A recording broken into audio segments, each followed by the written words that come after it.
오늘은 민수기 1장 20절에서 54절인데 계수된 자.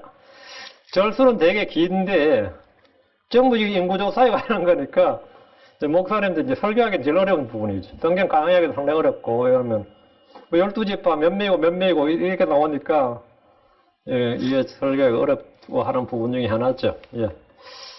오늘 제가 표를 나눠드렸는데 그 표 가지고 오늘 설교예요. 그 1차 인구조사가 있고 2차 인구조사가 있고 인구 변화율을 제가 옆에다 몇 명 증감이 써여 있죠. 몇 명이 늘고 몇 명이 줄었는지가 적혀 있죠. 오늘 민수기 1장 20절입니다. 그 표를 보시면서 보면 되는데 표에서 그 놀라운 사실들을 발견하시면 좋겠네요. 민수기 1장 20절 같이 읽습니다.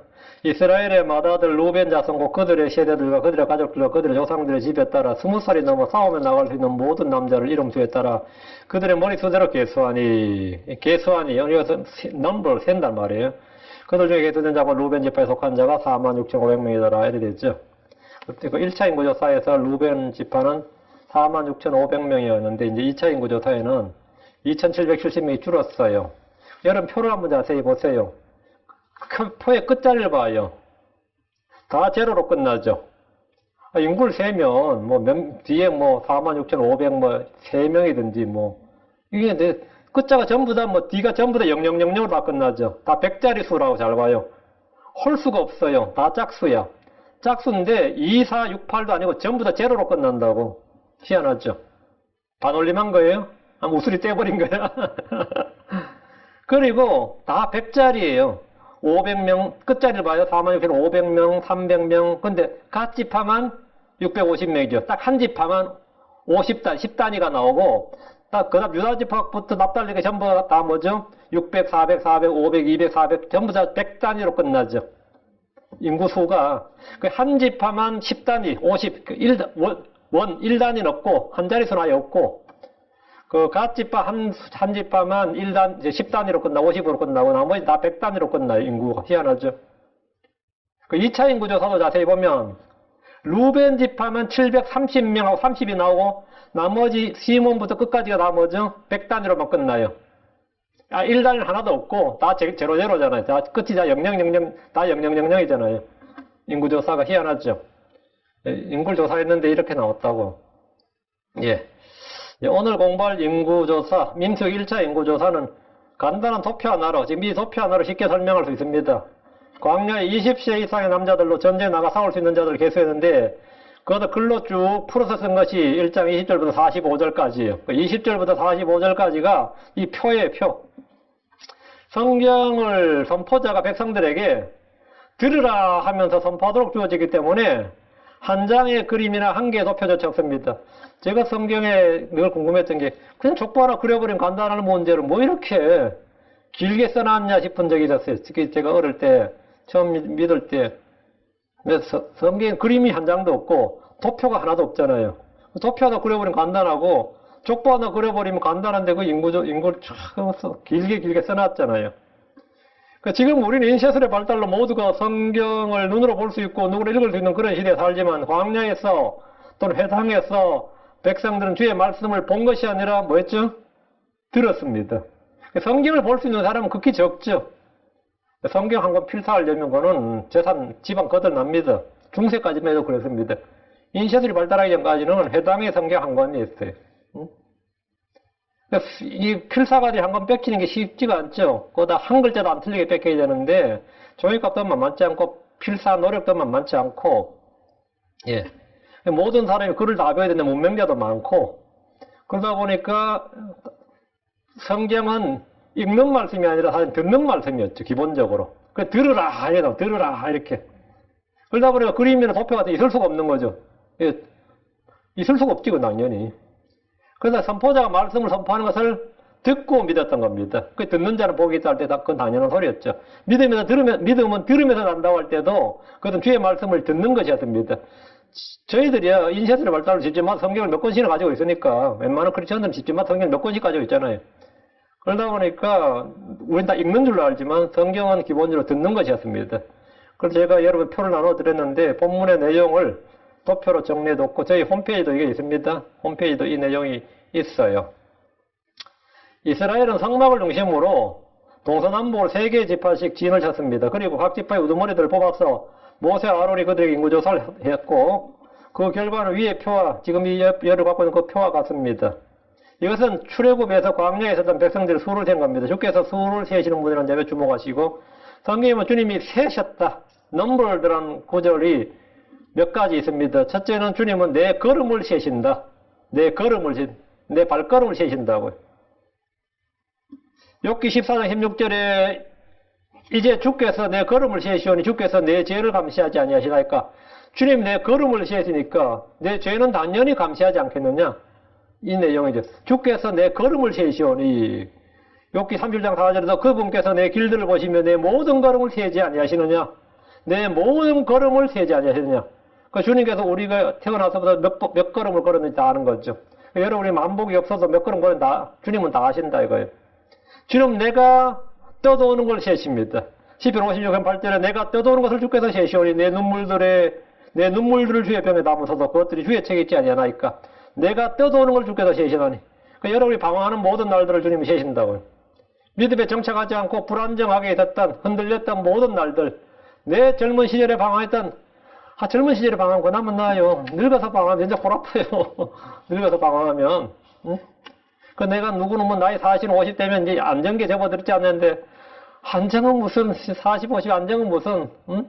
더 헤매는데 뭐 이럴 때 주님께서 하시는 말씀이 뭐냐 내 떠도는 것을 주께서 세시오니 내가 얼마나 고통을 받았고 얼마나 힘들었고 광야를 방황했던지 여러분 어딜 방황했던 주님께서 그걸 다 세신다. 다음 주님은 별들의 수요를 세십니다. 하늘의 별들의 수요. 시편 147편 4절에 그분께서 별들의 수요를 세시고 그것들을 다 그것들의 이름대로 부르시는도다. 주님이 별들의 수요를 세신다. 별들의 수요. 그럼 이제 우리 이제 문자적으로 말 그대로 별들의 수요를 세시는 거고요. 천문학자들은 별들의 수요가 너무 많아서 못 센다 그럽니다. 지금 천체 물리학자는 다 그래요. 제가 아는 어떤 서울대 생물학과 교수한테 제가 강의를 한번 들었는데 그분이 이걸 자기가 예수 믿게 된 이유 중에 하나가 이 구절이었다. 근데 이게 무슨 큰 감명을 줬냐니까 그분 말씀이 별들의 수요를 센다는 게 있을 수 없다는 거예요. 너무 많아서. 그런데 성경에 보니까 그분께서 별들의 수요를 세시고 이게 나오더라는 거예요. 별들의 수요를 세시고. 그걸 딱 보면서 하나님이다. 하나님만이 가능하다. 사람은 별들의 수요를 세는 게 불가능하다는 거예요. 별들의 수요를 세시고 그것들을 다 그것들 이름대로 부르시는다. 사람들은 이름 붙인 게 천문학자 이름 이제 별들을 보이는 별들 이름 다 붙이는데 새로 발견한 별들도 발견한 사람이 자기 이름 붙여요. 먼저 발견한 사람이. 그래서 주님 그 별들의 수요를 세시고 그것들을 다 이름대로 부른다는 거예요. 별들의 이름이 다 있다는 거죠. 근데 저 뒤에 별들의 그것들의 이름대로 부르시는도다 할 때 이제 우리 별들은 이제 약간 영적으로 적용을 하면 천사들을 성경에 별들이라고 그러죠. 천사들은 다 이름이 있다 이거예요. 그 다음에 별들은 누구죠? 예. 구령자, 혼을 구원하는 사람들 성경에 뭐라죠? 그들은 공창의 별들까지 빛난다 그러죠. 그럼 주님께서 혼을 구원하는 모든 사람들 전부 다 그 이름을 세신다. 그 수요를 세고 이름을 세신다 이거예요. 그러니까 여러분의 이름이 저 하늘에 있다. 근데 그들이 특별히 뭐라고요? 별들로 궁창의 별들같이 빛나는 그 별들로 기록된다. 그래서 지금은 노래 잘하고 뭐 연기 잘하고 하면 뭐 스타라 그러고 그러죠. 세상 사람들이 스타라 그러고 하나님이 스타라고 부르는 사람은 누굽니까? 여기 스포츠 스타들, 뭐 연예인들 아닙니다. 헐리우드 스타들이 아니라 하나님이 스타라고 세상 사람들이 스타라고 부르는 사람들이고 하나님께서 스타라고 하는데 제가 진짜 스타다. 누구예요? 예, 전도자는 사람이에요. 전도자들을 주님 오라고 제가 스타라고. 세상 사람들 멸치할지 몰라도 하늘에서 진정한 스타들은 누구냐 이거. 하나님께서 제가 스타다. 응? 여러분 스타가 되고 싶으면 전도를 많이 하세요. 난 진짜 스타가 되고 싶다. 사람들 앞에서 춤추고 노래하고 뭐 할 생각하지 말고 뭐 하라고? 전도지를 많이 올리세요. 전도지를. 주님 우리의 머리털까지 네 번째 주님 우리의 머리카락까지 다 세십니다. 마태복음 10장 30절에 오직 아버지께서 너희 머리털까지도 다 세셨나니 머리털까지 다 세셨다. 참 엄청났죠. 네. 다음 다섯째 주께서는 사람 행동을 달아보십니다. 행동을 달아보신다는 거 우리 행동의 무게를 다 제시하신단 말이에요. 사무엘상 2장 3절에 다시는 것으로 심히 교만하게 말하지 말며 오만한 말을 너 입에서 내지 말지어다. 주께서는 지식의 하나님이시므로 친히 사람의 행동을 달아보시는도다. 행동을 달아보시는도다. 다음 여섯째 주께서는 영들을 달아보십니다.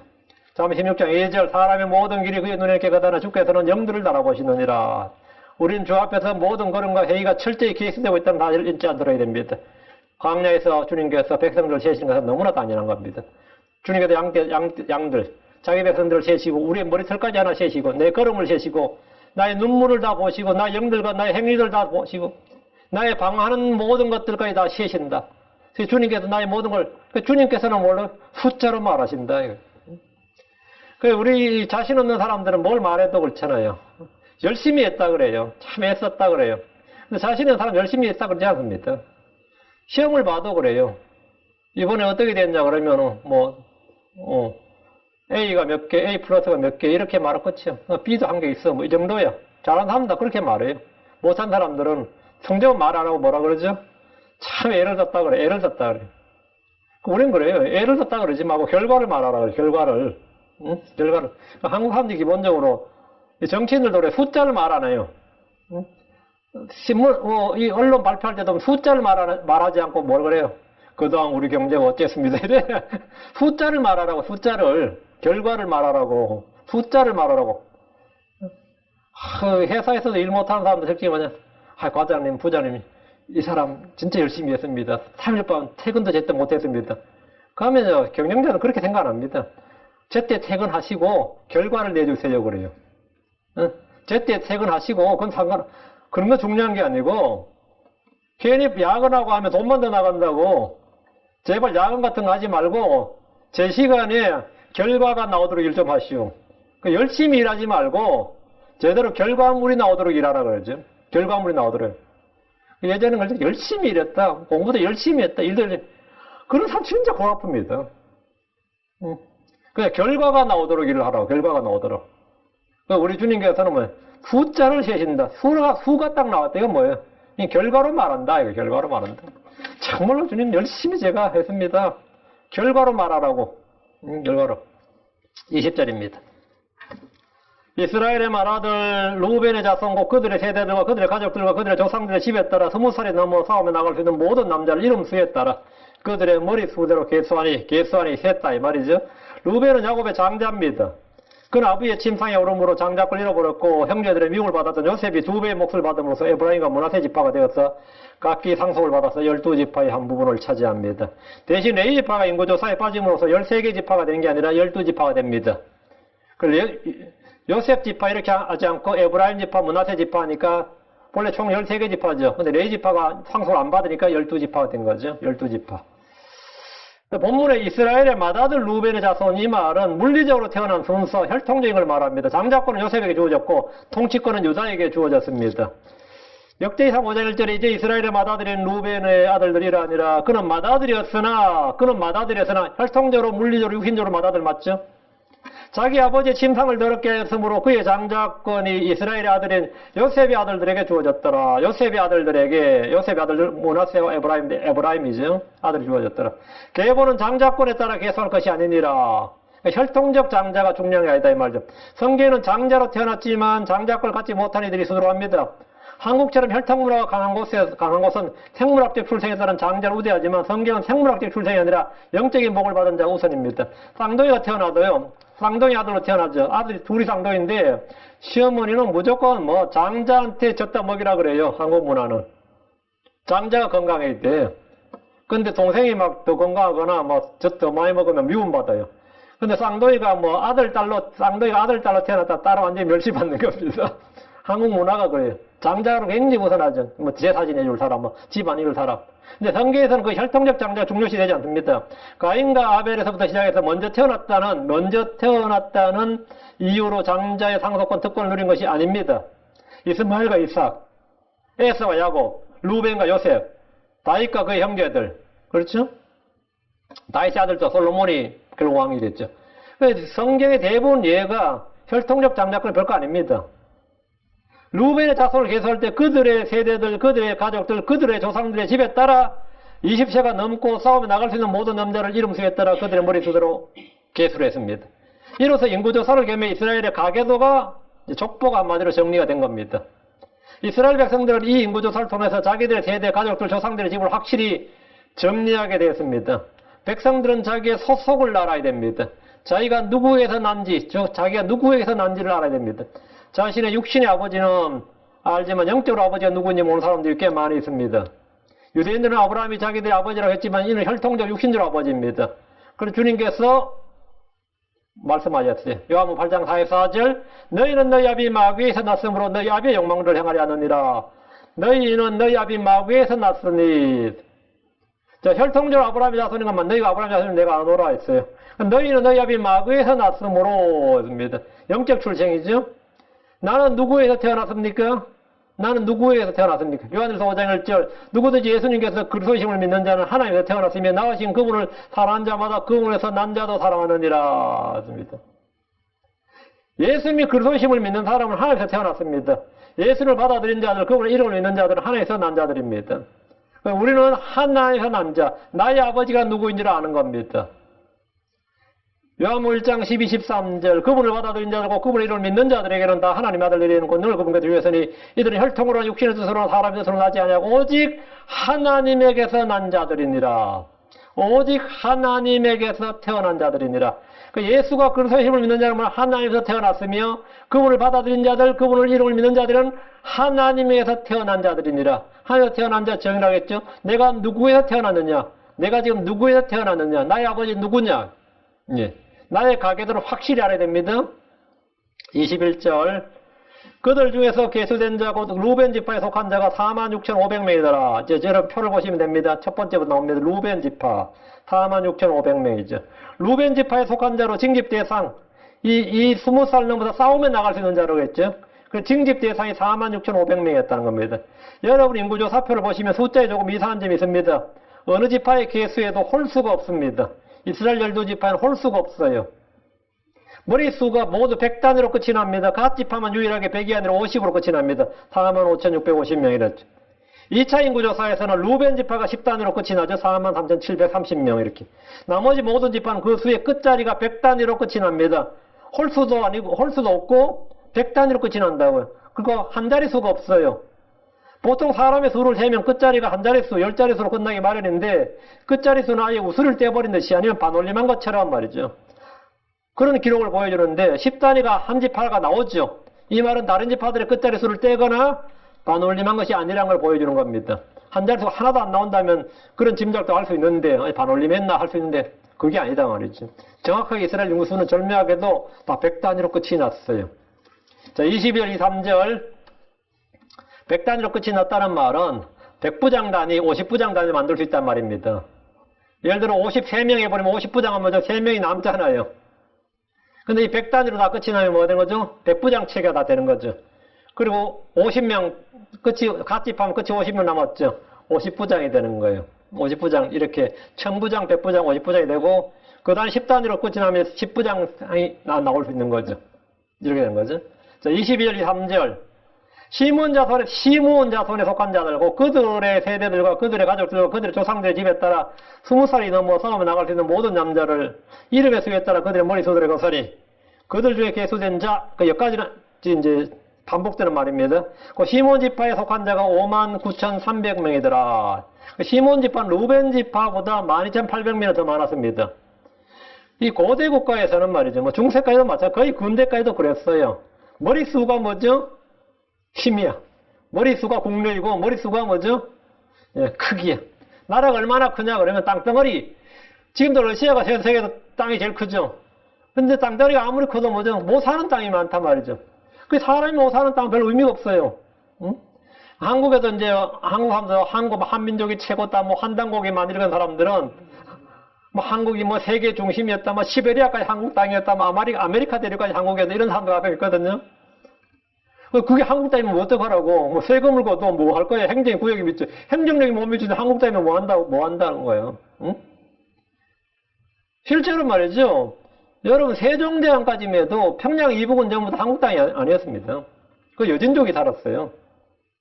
그 지금 그 국경선을 지금 현재 우리나라 국경선을 만든 사람이 세종대왕이었죠. 왜? 육진을 개척한 거예요. 육진이 뭐냐면 두만강변을 개척했다 이 말입니다. 육진을 개척했다는 거예요. 그 최윤덕이하고 김종서가 만들었지. 그리고 우리도 항반도 삼천리 반도강산이라고 그러죠. 그런데 한국이 삼천리라고 그래요. 삼천리.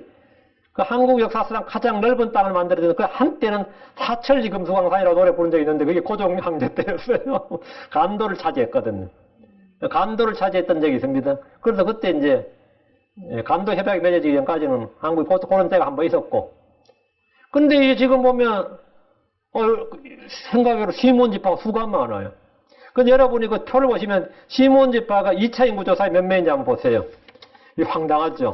1차 인구조사보다 몇 명 줄었어요? 37,100명이 줄었어요. 엄청나게 줄었죠. 인구가 이렇게 광야 여행 동안에 그 6만 명 가깝던 인구가 이렇게 줄어들는 거예요. 시몬지파만. 완전 시몬지파만 이렇게 많이 준 거예요. 나머지는 이만큼 안 줄었지. 인구가 엄청나게 이제 폭락을 했는데, 왜 그런가 하면 시몬지파 광야에서 음행을 저질러서, 모압지파 음행을 저지를 때 주도한 세력이에요. 그때 엄청 죽은 거예요.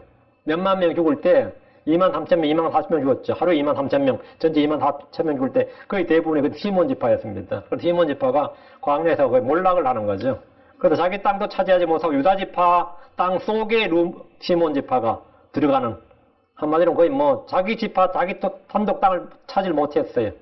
그만큼 몰락을 해버렸죠. 그러니까 시몬지파, 루벤지파보다 지금 12,800명이나 더 많았고, 12지파 중에서 1차 인구조사에서 12지파 중에서 유다지파가 제일 많고, 다음이 단지파였어요. 다음 세 번째로 큰 지파가 시몬지파였습니다. 시몬지파는 출애굽 때는 강산 지파였지만, 가나안 입성할 때는 22,000명으로 12지파 중에서 그 수가 가장 작았습니다. 이들은 광야 여행 중에 급격한 인구 감소를 경험했는데, 이유는 간단합니다. 모압에서 행음하다가 역병으로 가장 많이 죽었기 때문입니다. 24절, 25절, 잣손에 속한 자들, 곧 24절, 갓잣손에 속한 자들, 곧 그들의 세대들과 그들의 가족들과 그들의 조상들의 집에 따라 20살이 넘어 싸움에 나갈 수 있는 모든 자를 이름 수에 따라 계산이 그들 중에서 계수된 자고, 갓지파에 속한 자가 45,650명이더라.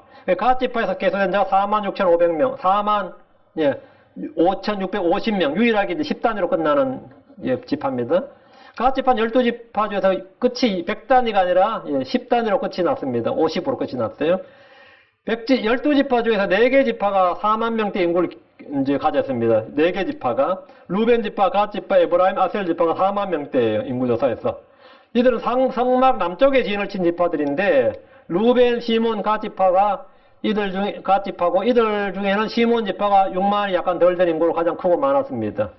루벤과 갓 지파는 거의 비슷하고요. 26절, 27절.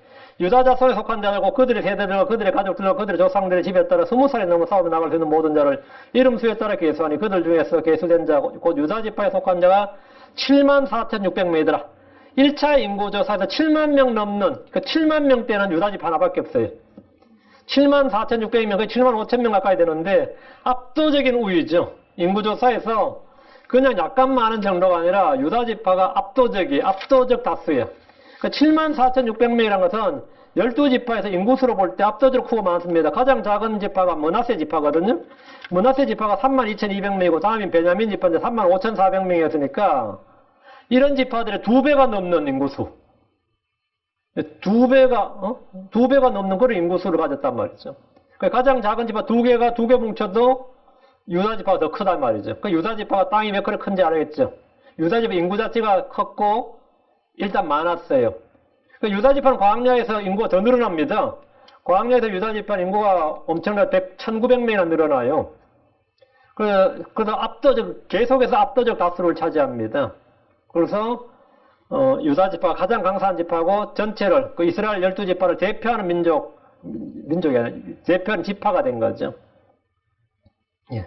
12지파 중에서 이제 7만 명이 넘는 인구를 가진 유일한 지파였고, 작은 지파들은 3만 명대, 므낫세와 베냐민 지파 3만 명대, 중간 지파들이 4만 명대, 루벤, 에브라임, 아셀 지파죠. 큰 지파가 5만 명, 시몬, 이삭을 납달리였는데, 유다 지파는 독보적으로 74,600명으로 다른 지파보다 압도적인 다수였습니다. 하나님 12지파 중에서 유다 지파를 가장 크고 번성하게 하셨습니다. 유다는 광야를 행진할 때도 맨 앞에서 인도하는 자였고, 다른 지파들보다 강한 힘으로 무장이 되었습니다. 그들은 이제 상속의 땅을 분배받을 때 가장 먼저 가장 넓은 땅, 여러분 주대를 보시면 알겠지만 유다 지파는 가장 넓은 땅을 차지했습니다. 진짜 땅이 커서. 그래서 여러분이 남북왕조 갈릴 때 10지파, 2지파로 갈렸죠. 10지파하고 2지파가 남한국 유다, 북한국 이스라엘인데, 북한국 10지파가 남한국 10지파보다 인구가 적어요. 자, 북왕국 10지파가 남왕국 2개 지파보다 인구가 적습니다. 그 인구조사, 나중에 다이시 인구조사 하잖아요. 그 용사, 칼뺀 용사가 84만 명인가 그 정도 되는데, 유다 지파가 50만 명이야. 그러니까 군사력이 어떤 거죠? 10지파보다 이 남왕국 유다가 군사력이 더 센 거예요, 인구가. 그게 이 유다 지파가 얼마나 강성했는지 알겠죠? 그 유다 지파는 계속 강성했습니다. 근데 시몬 지파 몰라가죠. 단 지파 몰라가죠. 12지파가 다 강성한 건 아니었어요. 그 이제 세월이 흐르니까 지파들도 이제 잘 살고 못 사는데, 이제 몰락한 지파가 이제 시몬 지파, 이제 단 지파가 이제 거의 몰락한 수준에 있었기 때문에 10지파가 힘을 합쳐도 유다 지파가 남왕국 유다가 더 오래 가는 그런 역사가 있었던 거죠. 땅도 컸고, 그 2지파만 했는데도 유다 베냐민만 해도 땅이 북왕국 지파랑 거의 같았고, 인구수에서는 오히려 남왕국이 더 많았다는 거예요. 하나님께서 유다 지파를 굉장히 번성하게 하셨다는 걸 알 수 있는 거죠. 28절, 29절. 이사갈 자손에 속한 자들과 그들의 세대들과 그들의 가족들과 그들의 조상들의 힘에 따라 20살이 넘어 싸움에 나갈 수 있는 모든 자를 이름 수에 따라 계수하니 그들 중에서 계수된 자, 곧 이사갈 지파에 속한 자가 54,400명이더라. 이사갈 지파도 상당히 많죠? 이사갈 지파가 54,400명이 계수되었고요. 30절, 31절.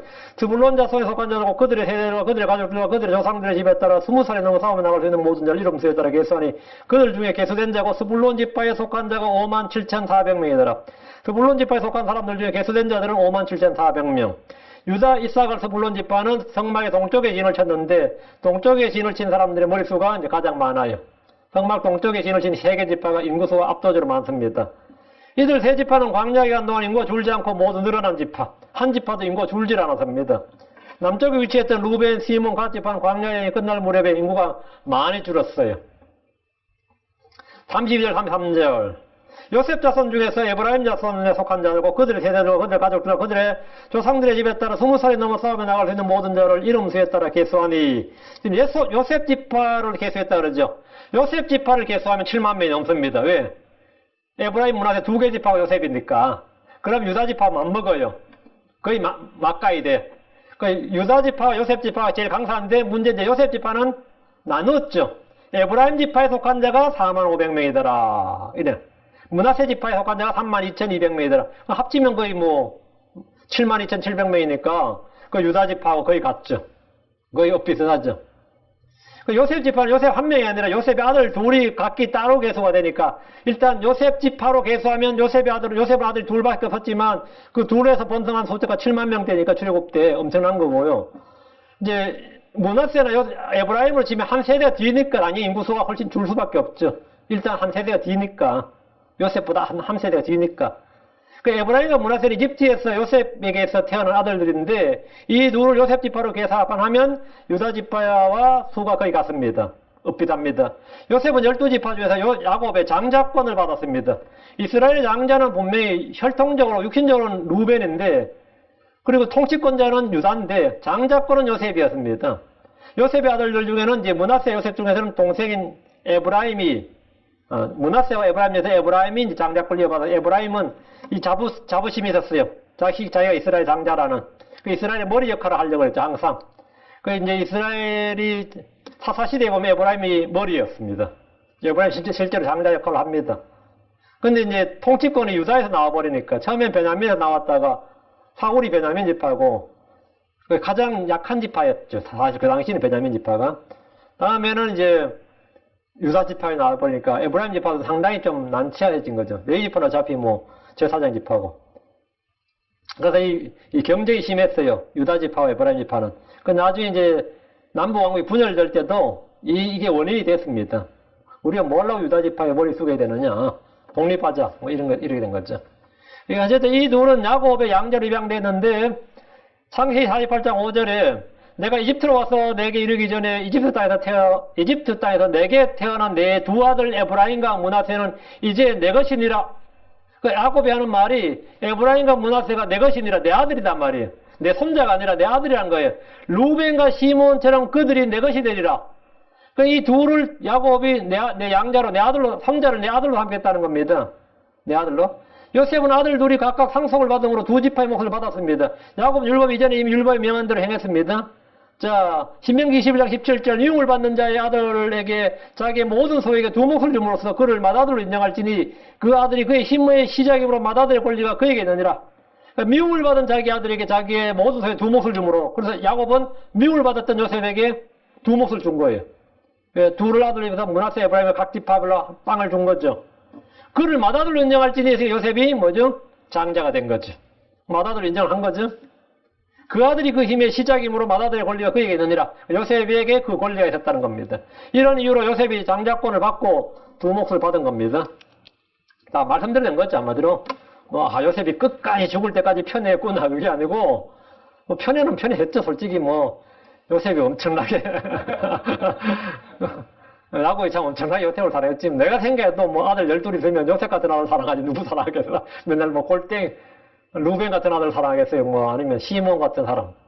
자기 골머리 아프게 한 사람을 사랑하겠어. 아무리 다 친아들이라 쳐도,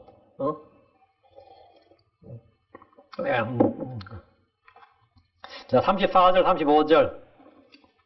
므낫세 자손에 속한 자들과 그들의 세대들과 그들의 가족들과 그들의 조상들의 집에 따라 20살이 넘어 싸우며 나갈 수 있는 모든 자를 이름 수에 따라 계수하니 그들 중에서 계수된 자고 므낫세 지파에 속한 자가 32,200명이더라. 므낫세 지파의 수가 32,200명. 표에 다 있습니다. 12지파 중에서 가장 작은 수에 해당합니다. 하지만 므낫세는 광야에서 인구가 급격히 불어납니다. 2차 인구조사 때 므낫세가 몇 명이에요? 므낫세 보자. 32,200명이 1차죠. 2차에서는 52,700명이에요. 엄청나게 불어나죠. 엄청나죠. 광야에서 므낫세 지파는 광야에서 완전 부흥을 해버린 거예요. 그래서 므낫세 지파는 요르단강 동쪽과 서쪽에 다 땅을 차지해서 므낫세 반지파 그런 말 보죠, 성경에. 므낫세 반지파. 난 저게 반지파가 뭔지 몰라서 왜 자꾸 반지파. 므낫세 지파의 절반, 이 말이에요. 므낫세 지파의 절반. 므낫세 지파의 절반은 동쪽, 서쪽이니까 땅을 유다지파만큼, 유다지파가 제일 큰 땅을 차지하고 그다음에 므낫세 지파가 두 번째 큰 땅을 차지하는데 광야에서 인구가 급격히 늘어난 겁니다. 예, 므낫세 지파 그렇게 된 거고. 다음 36절, 37절. 베냐민 자손에 속한 자들과 그들의 세대들과 그들의 가족들과 그들의 조상들의 집에 따라 20살이 넘어 싸우며 나갈 수 있는 모든 자를 이름 수에 따라 계수하니 그들 중에서 계수된 자가 베냐민 지파에 속한 자가 35,400명이더라. 베냐민 지파는 광야에서도 이제 그렇게 수가 많지는 않았어요. 35,600명이면 3만 명대니까요. 그리고 이제 광야에서 인구가 많이 늘어났습니다. 45,600명으로 이제 인구가 많이 늘어났는데 그래도 인구가 이제 그렇게 많은 건 아니에요. 광야 인구가 많이 늘어나서도. 근데 이제 베냐민 지파는 한번 몰락을 하죠. 언제? 여러 사사기에 나오죠. 베냐민 지파하고 내전이 붙었잖아요. 응? 그래서 그때 베냐민 지파의 남자들이 몰살을 한다고. 그 베냐민 지파가 그 남자들이 몰살을 해가지고 베냐민의 딸들에게 한 지파가 없어지게 생겼으니까. 그래서 동성연애 때문에 말이에요. 응? 그 심판을 해가지고 베냐민 지파가 완전히 남자들이 그때 몰살을 해가지고 베냐민 집, 또 그것도 맹세라는 거예요. 베냐민 지파의 딸들에게 자식 안 준다. 그래서 딸들 그냥 밭에 보내가지고 강제로 납치하게 하고 아주 베냐민 지파가 완전히 몰락을 해버리는 그런 일이 있었어요. 그게 베냐민 지파가 다윗 시대쯤 되니까 어떻게 된 거죠? 단 지파, 시몬 지파 더불어서 제일 약한 지파가 된 거예요. 그런 지파에서 사울 왕이 나온 거예요. 사울이 이제 자기가 사무엘이 왕을 삼는데 내가 가장 미약한 지파에 속한 집안이 이런 말을 하죠. 그게 문자 그대로 맞았어요. 그 당시에 베냐민 지파는 거의 몰락한 지파였어요. 그런 이제 또 사사기 시대에 그런 또 한번 민족의 내전이었죠. 그때 한번 몰락을, 그 전까지만 해도 베냐민 지파는 상당히 용사들이 강하고 막 그랬었는데 연합군은 막 두 번이나 격퇴하잖아요. 그렇게 돌도 잘 던지고 그렇게 용맹하고 그랬던 베냐민 지파가 그때 한번 몰락을 했습니다. 하여튼 광야에서는 첫 번째 인구조사에 35,400명이었어요. 35,400명. 예. 그리고 이렇게 해서 이제 성막 서쪽에 진을 치는 거죠. 이 성막 서쪽에 진을 친 사람들은 에브라임, 므낫세, 베냐민이니까 에브라임, 므낫세, 요셉이잖아요. 베냐민, 에브라임, 므낫세, 베냐민. 요셉과 베냐민은 뭐죠? 둘 다 엄마가 라헬이지. 그 라헬에 태어난 그 엄마 야곱과 라헬, 그 사이에 태어난 이 세 사람. 그 사람들이 이제 성막 서쪽에 진을 치게 했습니다. 근데 이 성막 서쪽에 진을 친 이 사람들이 수가 가장 적었어요. 훗날 베냐민 지파는 형제인 에브라임 지파가 주도한 북왕국 이스라엘이 아니라 특이하게도 유다 지파 연합을 합니다. 남왕국이 그냥 유다에 남아버렸죠. 당연히 에브라임 지파와 땅도 가깝고, 물론 베냐민 지파도 유다 지파와 경계입니다. 당연히 이제 상식적으로 생각하면 베냐민 집안 당연히 에브라임에게 붙을 것 같은데 그때 유다에 붙었어요. 유다에. 이게 좀 독특한 일이죠. 유다 지파 연합에서 남왕국 유다에 남습니다. 38절, 39절. 단 자손에 속한 자들과 그들의 세대들과 그들의 가족들과 그들의 조상들의 집에 따라 20살이 넘어 싸움에 나갈 수 있는 모든 자를 이름 수에 따라 계수하니 그들 중에 계수된 자, 그 단 지파에 속한 자 62,700명이더라. 제가 제일 놀란 게 이겁니다. 단 지파 62,700명이요. 유다 지파 다음으로 많아요. 근데 여러분이 아실지 모르겠지만 단 지파가 왜 이렇게 많은 거예요? 왜 단 지파가 많은 게 신기한 게 출국 때 유다 지파에 이어서 두 번째로 많은 수인데 야곱과 더불어 이집트로 이민을 갈 때 이제 요셉의 이민 초청을 했잖아요. 초청입니다. 요셉이 앵커였고 요셉이 총리가 이제 가족을 다 이제 초청을 했는데 야곱과 더불어서 이집트로 내려올 때 단 지파 다는 아들이 한 명밖에 없었어요.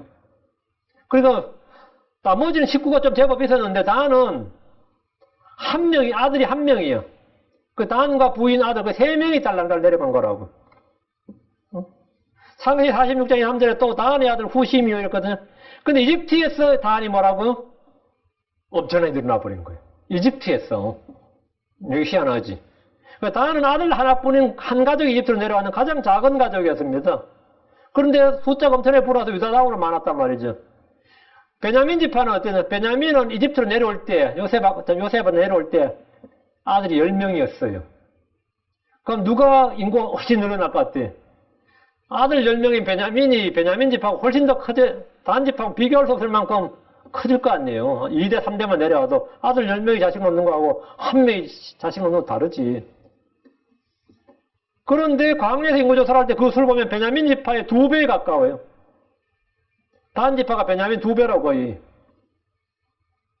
10명의 아들을 둔 베냐민이 한 명의 아들뿐이었던 단보다 이렇게 수가 적은 것이 놀랄 정도입니다.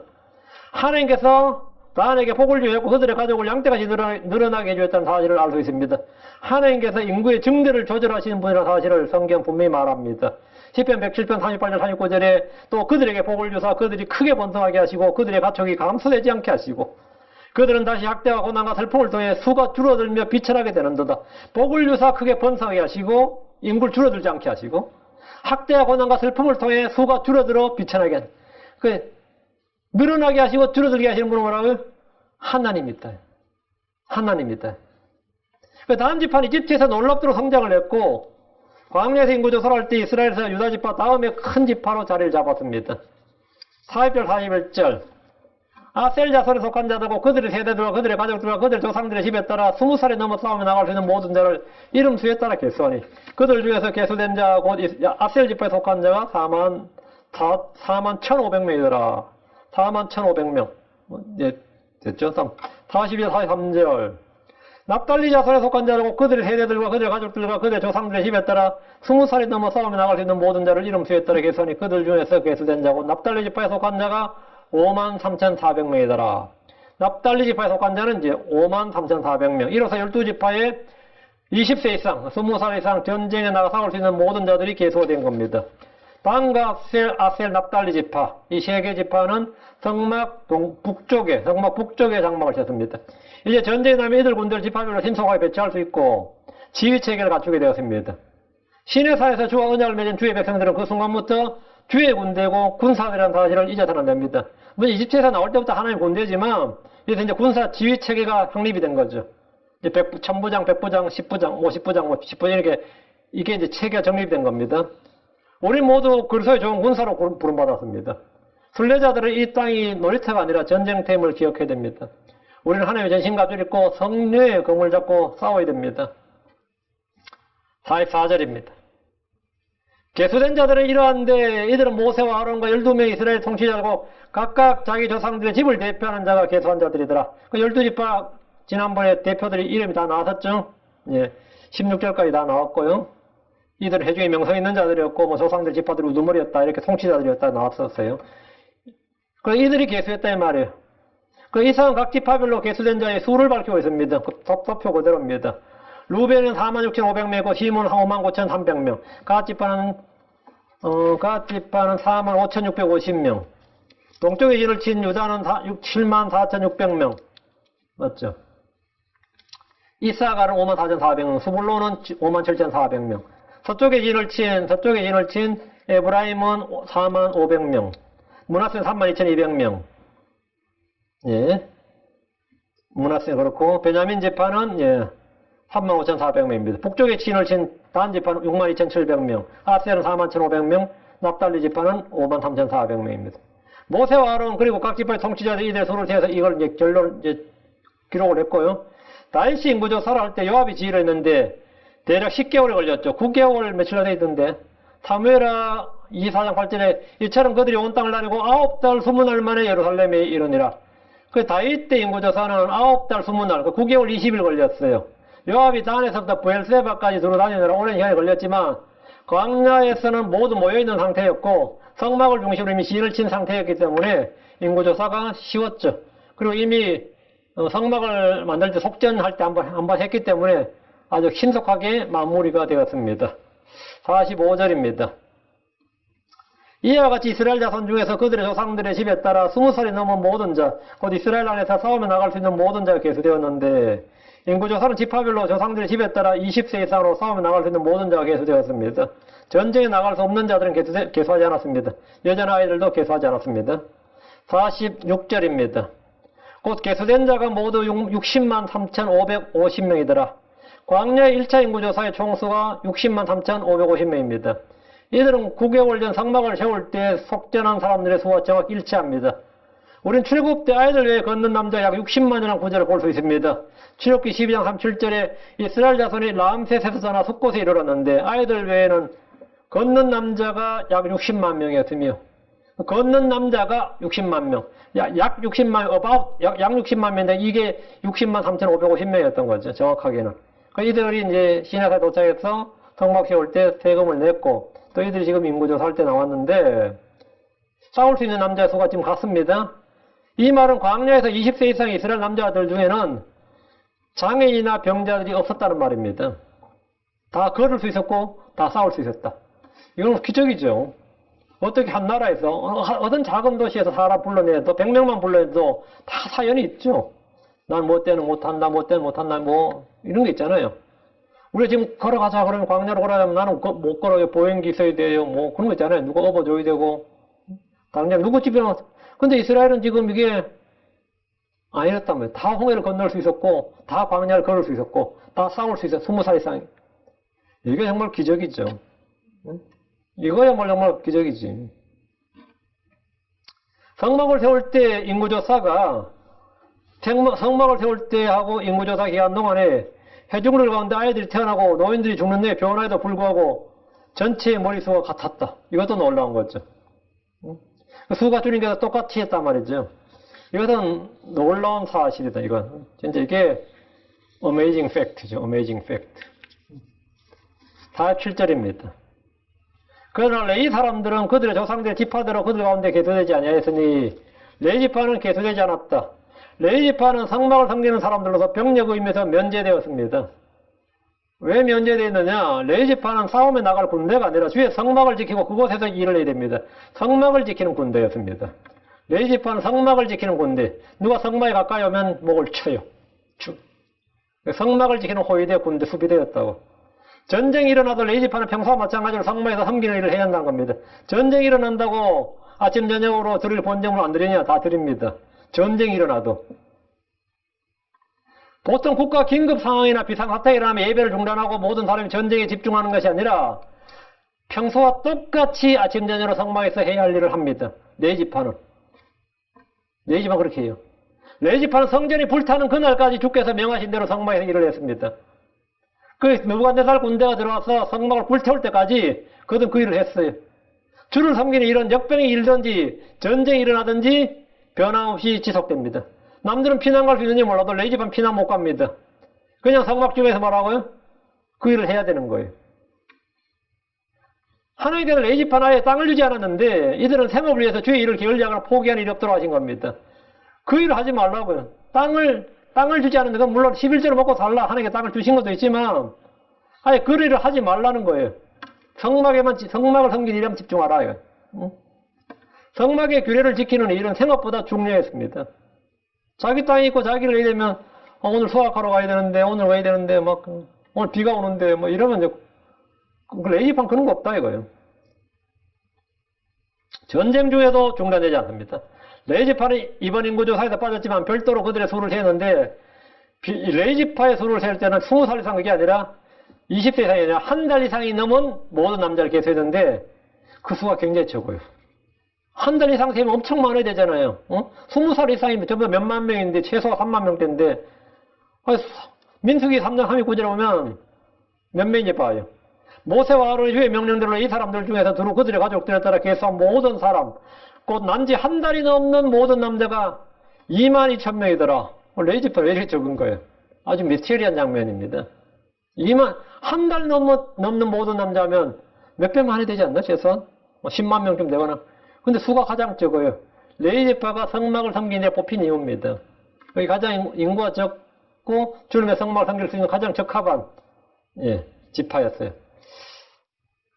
레이지파의 남자들 수가 왜 이렇게 적은지 놀라울 정도인데 이건 정확한 기록은 없습니다. 성경에 정확한 기록이 없어요. 출애굽에서 레이지파 사람들이 그 파라오의 그 남자를 죽일 때 레이지파 사람들이 가장 많이 희생된 걸로 보는 겁니다. 모세도 죽을 뻔했죠. 아론은 안 죽었는데 하여튼 모세는 죽을 뻔했는데 그때 이제 가장 많이 남자애들이 가장 많이 죽은 지파, 가장 쉽게 눈에 띄고 가장 많이 죽었던 지파가 레이지파로 봐요. 레이지파 남자애들이 제일 많이 죽었다. 그래가지고 22,000명이더라. 뭐 잡아 죽일 때 이제 물에 빠져 죽이게 할 때 말이죠. 48절입니다. 문제 성경 기록은 아닙니다. 48절. 주께서 모세에게 말씀하 이르시기를 인구조사를 명하시면서 레이지파에 관해 주께서 말씀하셨는데 레이지파는 20살 이상 싸울 수 있는 자들 개수하지 않았고 이에 대해 주께서 말씀하신 겁니다. 레이지파는 다른 지파들과 구별이 됩니다. 이들은 이스라엘의 처음 난 자들을 대속하는 지파입니다. 이들은 주의 성막과 섬기는 일을 맡았습니다. 이들에는 상소유업을 주지 않았습니다. 이들은 주께서 따로 구별하신 지파입니다. 레이지파는 이스라엘이 금송아지를 만들어 섬길 때 스스로 구별했습니다. 자신들 분리하고 구별했던 지파입니다. 레이지파를 이스라엘의 모든 장자들을 대속해야 되니까 나머지 11개 지파의 장자들 수가 이 정도 되지 않았나 이렇게 보는 겁니다. 49절. 너는 레이지파만을 계수하지 말며 이스라엘 자손 가운데서 그들의 총수를 조사하지 말고 그 이스라엘 인구 조사할 때 총수할 때 레이지파는 빼라는 거죠. 레이지파만을 계수하지 말라. 레이지파는 이스라엘 자손 가운데서 그들의 총수를 조사하지 말라고 하였습니다. 이는 이스라엘이 민족들 가운데서 구별된 것 같이 예배란 말이죠. 레이지파가 이스라엘 자손 중에서 거리 구별된 자들이기 때문입니다. 땅에서 홀로 가는 민족. 이 땅에 민족이 수백 수천 개에서 이스라엘은 민족들 중에 하나로 여겨지지 아니할 것이요 했어요. 이스라엘은 민족들 중에 하나로 여겨지지 않는다. 수천 수백 배에서 이스라엘은 그것을 계수하지 않습니다. 땅의 민족들에서 이스라엘은 계수하지 않아요. 민족들 중에 하나를 계수하지 않고 12지파 중에서 12지파 이스라엘 지파를 셀 때 레이지파는 계수하지 않습니다. 그래서 12지파예요. 레이지파 계수하면 13지파가 되지. 12지파 만들려면 에브라임 므낫세 요셉을 묶어야 돼요. 그렇게. 그래서 계수하지 말 것이고 하지 말라는 거죠. 50절. 오직 레위 사람들을 임명하여 증언의 성막과 그것의 모든 기구와 그것에 속한 모든 것을 관리하게 할지니라. 그러니까 광야에서 모든 지파가 다 행진하는 것 빼고는 다 놀았죠. 자합이 없잖아요. 광야에서는 자합이 없어요. 뭐 상거래를 할 거예요. 농사를 지을 거예요. 근데 레위 지파만 광야에서 일을 했습니다. 성막에 관련해서 레위 지파만 자합이 있었다고. 광야 40년 동안 레위 지파는 일을 했어요. 나머지 지파는 아무 일을 안 하고. 레위 사람들은 증언의 성막과 그것의 모든 기구와 그것에 속한 모든 것을 관리를 했습니다. 성막과 그것의 모든 기구를 나르는 일이나 성막을 섬기는 일을 합니다. 레위인들은 성막 주변에 돌아가며 진을 쳤습니다. 다른 지파 사람들은 그냥 순례길에서 여행만 했다면 레위인들은 광야에서 주의 일을 한 유일한 지파입니다. 자합을 가지고 일을 했다고. 다른 지파 사람들은 그냥 순례길에서 여행만 했다면 레위 지파 사람들은 계속해서 일을 했어요. 그들은 광야길에서 성막을 나른 속을 감내고 성막을 세우고 관리하는 일에 전적했습니다. 다른 지파 사람들은 아무도 일을 할 수 없습니다. 이는 크리스천들이 영적 제사장, 그리스도의 제사장으로서 이 땅에서 주를 섬기는 일을 하는 것을 보여줍니다. 세상 사람들은 모두 저마다 자기 일을 할 뿐입니다. 성도들은 이 땅에서 주를 섬기는 일을 합니다. 우리는 이 땅에서 뭘 한다? 주를 섬기는 일을 한다. 성도는 세상 사람들의 일부로 계수되지 않습니다. 크리스천들은 거룩히 구별된 자들입니다. 우리는 이 땅에서 예수 그리스도와 교제하는 자들입니다. 우리는 언제나 주님과 함께 머무르면서 주의 영광을 위해 존재합니다. 51절. 성막이 앞으로 갈 때는 이 사람들이 그것을 거두어 내리고 성막을 칠 때는 이 사람들이 그것을 세울 것이요 가까이 오는 낯선 자는 죽일지니라. 그래서 성막을 지키는 군대였다 이거죠. 광야에서 이스라엘은 성막에 구름이 이동하며 이동을 했습니다. 그때 레위 사람들은 성막을 거두어 내립니다. 그러니까 성막의 크기나 이게 규모가 제법 있는데 그걸 다 해야 됩니다. 구름이 멈추면 그곳에 진을 쳤는데 레위 사람들은 성막을 쳤습니다. 레위 사람들은 주의 성막을 거두고 세우는 일을 했습니다. 반복이죠. 성막에 가까이 오는 낯선 자는 죽이라는 명령을 받았는데 성막을 거리고 구별하게 한 것이고 성막을 지키는 수비대, 호위대 역할을 했습니다. 52절. 이스라엘 자손은 자기들의 장막을 치되 자기들의 군대 전체에 걸쳐 각 사람이 자기 진영 옆에, 각 사람이 자기 군기 옆에 칠 것이니라. 그 이스라엘은 광야에서 아무렇게나 자기가 원하는 곳에 장막을 친 것이 아닙니다. 지파별로 성막을 기준으로 장막을 쳤습니다. 그 주의절에 자유가 있다가 나는 아무데나 내가 명당자를 차지해서 그냥 장막을 치는 게 아니었단 말이에요. 중구난방으로 아주 질서정연하게 장막이 쳐졌어요. 군대였다고죠. 동쪽에서는 유다, 이사가, 스불론 지파가, 서쪽에는 에브라임, 므낫세, 베냐민 지파가, 남쪽에는 루벤, 시몬, 갓 지파가, 북쪽에는 단, 아셀, 납달리 지파가 진을 쳤습니다. 장막을 치는 곳은 구름 기둥이 멈추는 곳. 구름이 성막에 가다가 멈추는 곳. 거기가 뭐라고요? 장막을 치는 곳이었습니다. 광야에서 이스라엘은 자기들 마음대로 움직이는 것이 아니라 주께서 인도하시는 대로 질서정연하게 움직였습니다. 본문에서 자기들의 군대 전체에 걸쳐 이 말이죠. 자기들의 군대. 이 계수된 자의 남자, 20살 이상의 남자를 싸움에 나갈 수 있는 이 사람이 군대란 말이죠. 자기 군대 전체에 걸쳐 이 말씀이 있는데 이스라엘은 하나님의 군대였습니다. 그들이 장막을 친 곳은 자기 진영이라고, 진영이 뭐죠? 군대의 그게 군영, 진영. 군대가 진을 친 곳이 진영입니다. 군기란 말도 나오는데 모두 군사용어입니다. 군대, 진영, 군기. 출애굽은 이스라엘은 여행자들이 아니라 가나안 땅으로 나아가는 군대라는 사실을 말해주고 있습니다. 그래서 이방 이교도들이 올 때는 누가 오고 있는 거예요? 이스라엘 군대가 몰려오고 있는 것이었습니다. 이스라엘에 그냥 여기 지금 남미에서 막 미국 들어온다고 누가 오고 있어? 군대가 오는 건 아니죠. 난민이 온다 그러죠. 미국 입장에서 저는 난민이야, 난민. 근데 가나안 지파에서 이스라엘이 올 때, 야, 이스라엘 난민이 몰려오네 그러지 않고, 이집트에서 탈출한 이스라엘의 난민들이 몰려오고 있다. 그게 아니라 이스라엘이 하나의 군대가 몰려오고 있다. 그래서 공포였던 거죠. 그들의 두려움이었던 거예요. 12지파는 각기 자기들의 군기가 있었는데 전쟁에 사용되는 깃발입니다. 성막을 중심으로 군기를 세우고 진을 친 것은 그들의 중심이 언제나 성막에 계신 하나님이라는 점을 말해줍니다. 그들은 성막에서 벗어날 수 없습니다. 성막이 보이지 않는 것, 성막에서 떠날 수 없다고요. 성막 주위에 진을 친 것은 그들의 군대 대장이 주 하나님이라는 사실을 말해줍니다. 주께서 그들의 대장이시고 그들의 인도자십니다. 또 한 가지는 그들을 사방에 둘러 진을 쳐도 주 하나님을 통해 질서와 조화가 유지되어야 한다. 질서와 조화가 유지되어야 됩니다. 각 지파별로 사람들은 모두 달라도 주 안에서는 모두가 하나입니다. 이는 교회에도 그대로 적용됩니다. 성도는 언제나 교회를 중심으로 삶의 거처를 정하고 하나님의 주요 머리가 되는 삶을 살아야 됩니다. 성도는 각 지체별로 다양한 견해와 개성이 있지만 성령을 통해 질서와 조화를 이루고 한 마음이 되어야 됩니다. 한 영, 한 믿음, 한 주, 한 몸이 되어야 된다. 한 마음이 되어야 됩니다. 성령을 통해서. 오늘날 교회가 얼마나 분열과 분리가 심하고 반목이 심한지 정치색에 따라서 막 나눠지잖아요. 정치색에 따라서 막 분열하고. 제가 아는 교회도 그래서 교회 떠난 사람도 있고요. 선거 끝나고 교회 떠난 사람도 있고, 선거 전에 떠난 사람도 있고, 또 목사의 정치 성향에 따라 교회 떠난 사람도 있고요. 목사가 좀 우파 지향적이면 좌파 지향적인 성도들이 그게 못 다녀서 떠나고, 반대로 목사가 또 좌파 지향적이면 저런 목사가 다 있나면 떠나는. 이 교회에서 별의별 걸로 이 반목과 질시와 갈등이 있는데, 어제 정치적 성향에 따라서 그런 것도 있고, 좀 황당하지만 이 사실입니다. 현실이에요. 응? 우리 교회는 좌파를 견딜 수 있으려나?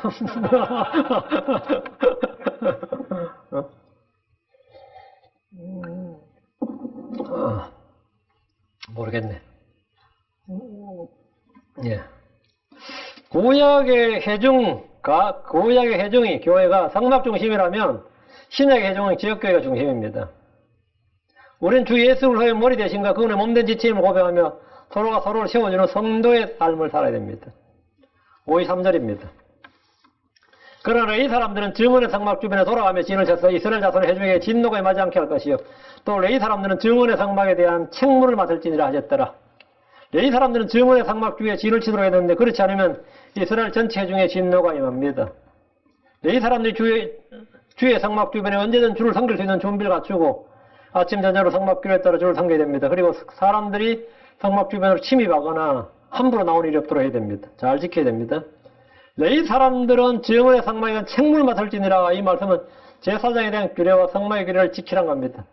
우리도 마찬가지로 증언에 대한 증언의 성막에 대한 책무, 우리 말씀에 대한 책무를 맡아야 됩니다. 모든 크리스천들은 영적 제사장으로서 이 책무가 있습니다. 여러분은 하나님의 청지기들입니다. 여러분 전부 다 하나님의 제사장들이에요. 54절입니다. 이스라엘 자손이 그대로 행하되 주께서 모세에게 명령하신 모든 것에 따라 행하였더라. 이스라엘 자손은 주께서 모세에게 명령하신 모든 것에 따라 행했습니다. 순종은 가장 복된 일입니다. 이게 가장 잘한 거죠. 모든 것에 따라 행하였다.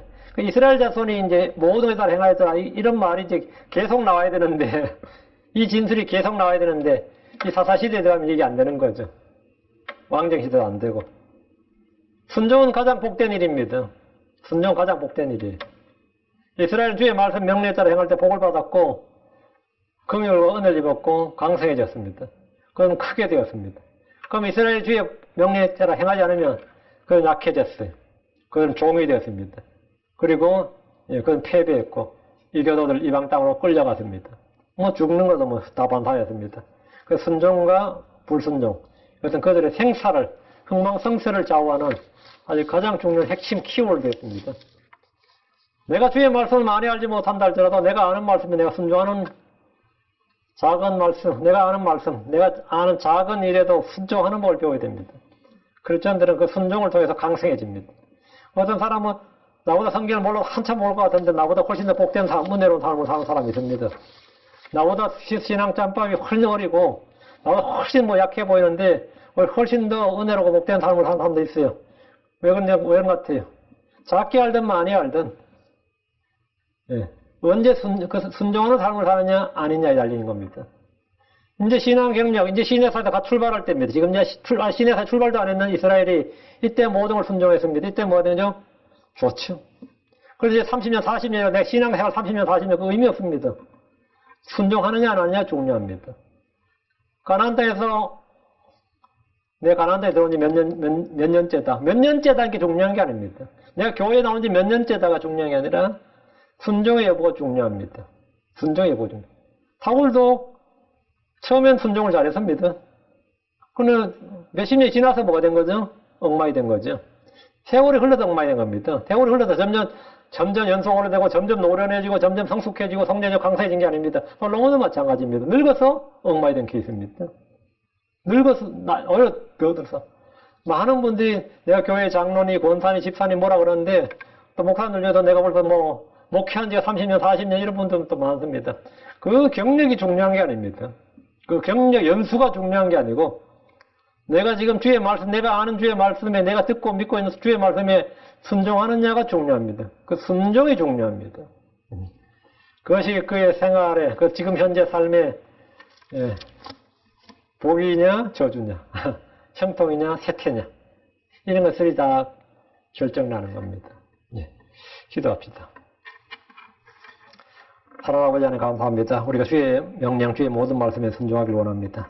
믿음에 따른 순종이 있기를 원합니다. 아버지 하나님 도와주시고 저희 마음 가운데 늘 성령의 조명을 주시고 깨닫는 마음을 주셔서 듣는 모든 말씀들을 저희가 마음으로 믿음으로 잘 받아서 마음에 간직하도록 도와주시고 또 화답하도록 정확하게 응답하도록 도와주셔서 저희가 아버지 하나님 성령을 거슬러 육신을 따라 행하지 않고 말씀을 거슬러서 세상을 따라 행하지 않도록 인도하시니 아버지 하나님 저희가 오직 주의 말씀에 청종하는 주의 말씀에 순종하는 그런 크리스천들이 되도록 도와주시고 저희가 세상에 속한 무리들 중에 하나로 간주되지 않고 세상에 분리된 자들, 세상에서 빠져나온 자들, 세상에 속한 자들이 아니라 아버지 완전히 달라진 완전히 그런 성도들로 그렇게 분류되도록 도와주십시오. 아버지 하나님께서 은혜 베푸시길 간구합니다.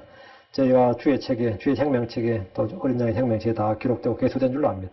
하나님께서 지금도 저희 모든 행위들, 모든 발걸음까지 머리털 하나까지 다 세심받으셨다고 사오니 하나님 아버지 하나님 저희가 참 믿음의 좋은 평판을 받도록 아버지는 좋은 기록을 남길 수 있도록 도와주십시오. 감사드리며 주의 성기도 합니다. 아멘. 아멘.